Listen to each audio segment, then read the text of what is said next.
রাজপুর সোনারপুর পৌরসভার ১৩ নম্বর ওয়ার্ডের পৌরপিতা সন্দীপ নস্করের নেতৃত্বে কাউন্সিলর কাপের আয়োজন করা হয়। গত ২০শে জানুয়ারি সকালে বেলুন ও পায়রা উড়ানোর মধ্যে দিয়ে কাউন্সিলর কাপ অনুষ্ঠানের উদ্বোধন করলেন সন্দীপ নস্কর। ১৩ নম্বর ওয়ার্ডের উন্নয়ন কমিটির প্রচেষ্টায় আয়োজিত করা হয় এই কাউন্সিলর কাপের। প্রাক্তন খেলোয়াড়রা এতে সাহায্য করেন।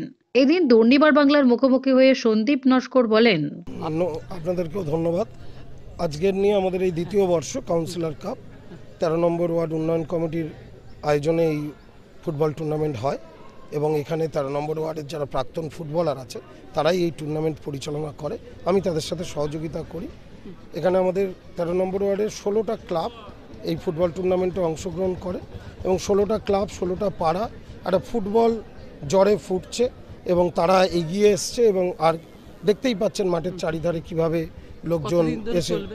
এটা আজকের এবং কালকের এবং ২৩ তারিখ হবে এর মেগা ফাইনাল। ১৬টা দল আছে। হ্যাঁ, আর ফুটবল বাঙালির হৃদয়, আমরা সেই ফুটবলকেই এগিয়ে নিয়ে যেতে।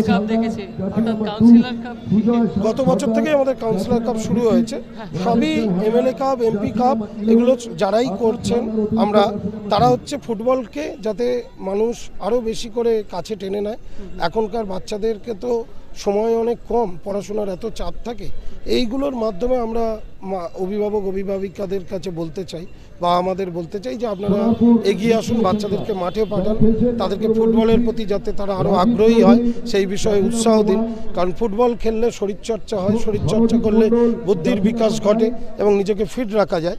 তো সেই জন্যই আমাদের এটা একটা উদ্যোগ এবং এই উদ্যোগে আমরা শুধু নিজেরা নয়, আমাদের প্রাক্তন যারা কলকাতা মাঠের প্লেয়ার তারাও এগিয়ে এসছেন এবং গত বছরও তারা ছিলেন।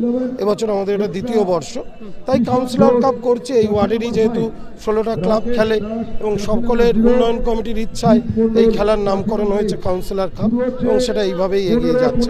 ১৬টি দল নিয়ে খেলার আয়োজন করা হয়। এই টুর্নামেন্ট চলবে টানা ৩ দিন ধরে। আতশবাজি প্রতিযোগিতা ও বর্ণাঢ্য অনুষ্ঠানের মধ্য দিয়ে শেষ হবে এই টুর্নামেন্ট।